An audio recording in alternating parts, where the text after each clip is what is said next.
Okay, this is Sean Williams for CSC 480, and I am showing my code running. So I'll stop it and start it again. So here it prompts you for which problem you would like to enter. I select one for the easy problem. I do one for breadth first search, and then it gives you the initial state, the goal state, um, the solution length, the time, and the highest number of nodes in the queue, and then as well as the sequence. Then it asks if you want to run another one. Click yes. I'll do a hard problem and number 5 for a star. And after a couple of seconds, it will display um, the statistics, number of items in the queue, and then you can continue to do this as often or as many times as you like until you hit no. Okay, so that's the code line. So how did I implement this? Basically, if you look at this is the run method, which runs everything. The search methods are I have a parent class called abstract search. We'll open that. So this abstract search is using generics. Um, it has a queue interface, so that way each subclass that extends this can pass in the appropriate, either a linked list or a priority queue or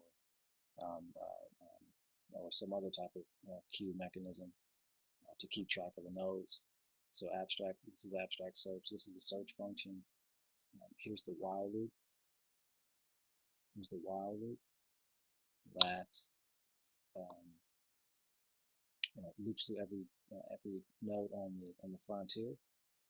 And then here's the action function, or the for loop for the action. So it applies an action to the parent, and then the parent um, basically generates new nodes, and then it checks to make sure, hey, are you already on the stack, or are you already contained? Have you already been explored?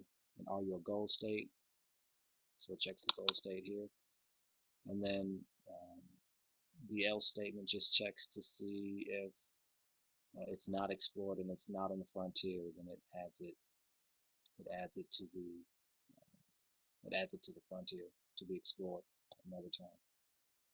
This same class is also used to do depth first search. So here's the subclass. So we look at breadth first search here. Alright, so here's breadth first search. Breadth first search extends abstract search, and then it passes in a linked list, and then it has a pop and a push function to call the appropriate function on the linked list. So that's breadth first search, which implements first in first out queue, and then depth first search switches it and uses a array dequeue, which allows you to do a last in first out queue, last in first out.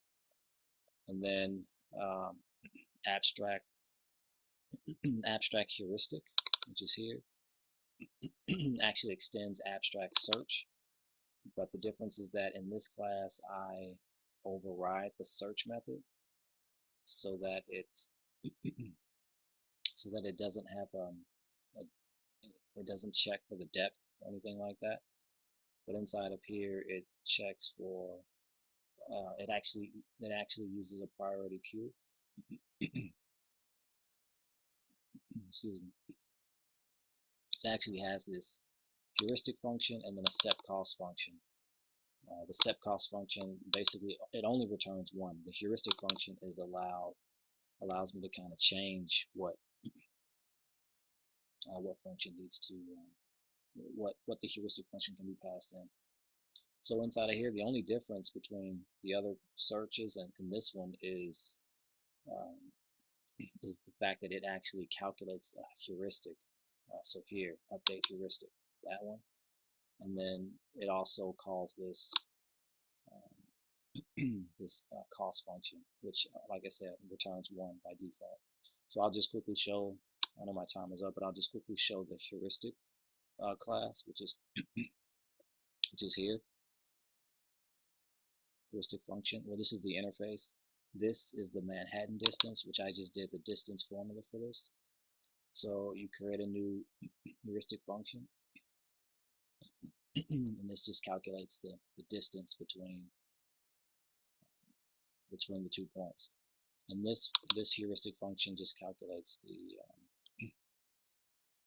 tiles correct, the tiles in the incorrect position. Excuse me. And when you instantiate this class, you pass it into the goal, and then it uses it. So that's my project.